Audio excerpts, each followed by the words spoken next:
Types of memory. Memory process can be divided into stages for the purpose of understanding. समझने के लिए हम memory को majorly 3 types में डिवाइड करते हैं। फर्स्ट हमारा हो जाएगा सेंसरी या इमीडिएट मेमोरी, सेकेंड हो जाएगा short term memory and third हो जाएगा long term memory. Short term memory को हम STM भी कह सकते हैं और लॉन्ग टर्म मेमोरी को हम LTM भी कह सकते हैं। LTM and STM। सेंसरी या इमीडिएट मेमोरी हमारी हार्डली 1 या 2 सेकेंड्स की होती है। इसमें एग्जांपल आ जाएगा सच एज स्ट्रीट एड्रेस और टेलीफोन नंबर। जैसे कि हमें कोई अपना एड्रेस बताता है तो हमें इमीडिएटली याद नहीं रहता, थोड़ा सा 1-2 सेकंड के लिए हमें याद रहेगा, फिर हम भूल जाएंगे। और टेलीफोन नंबर, जैसे किसी का कॉल हमारे पास आया तो हम मोबाइल नंबर को ज़्यादा समय तक याद नहीं रख सकते। एंड फिर आ जाएगा हमारा STM। इसमें हमारे एग्जाम्पल क्या क्या हो सकते हैं, like date, where you park your car this morning and what you had for lunch yesterday. आपने क्या खाया था हमें नहीं याद रहता, हम भूल जाते। किसी ने हमसे इमीडिएटली पूछा, हम दिमाग पर जोर लगाकर सोचेंगे क्या खाया था। कभी तो हमें याद आ जाता है और कभी हम भूल जाते हैं।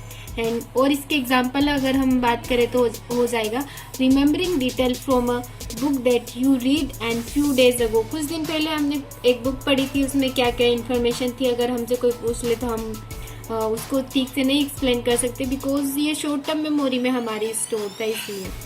अब हम आ जाते हैं लॉन्ग टर्म। इसके एग्जाम्पल क्या क्या हो सकते हैं, work skill you learn in your first job out of school. Long term memory में मैंने क्या कहा था, ये क्या होती है, few years, few days and few months, मतलब परमानेंट मेमोरी भी हम इसे कह सकते हैं, जो परमानेंटली हमारे माइंड में स्टोर रहती है।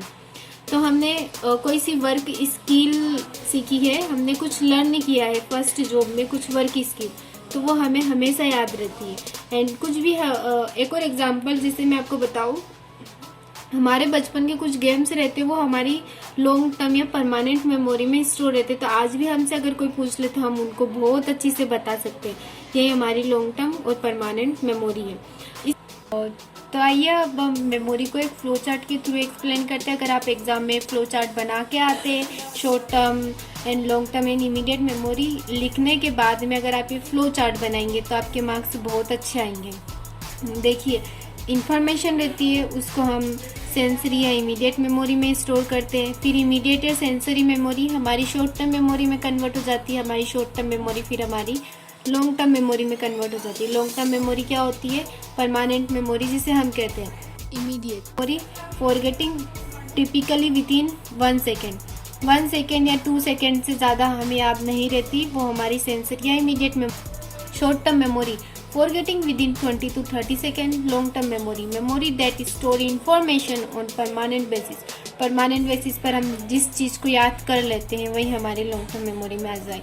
Thank you. And next video में हम एक्सप्लेन करेंगे फैक्टर दैट में अफेक्टेड मेमोरी।